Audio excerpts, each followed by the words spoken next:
Itong latest chika mga masang mga netizens humirit kay Donnie Pangilinan. Ginalaw na raw ang baso dahil sa IG post ni Donnie Pangilinan na nakalagay na welcome to the United States.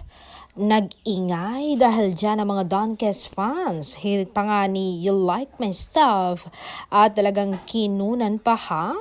Sabi naman ni Yaron, the exciting part, Happy Valentine's Day, lovers. Enjoy na parang sinasabi niya may relasyon si Kisses Delavine at Donnie Pangilinan. Nako, paano na nga si Belle?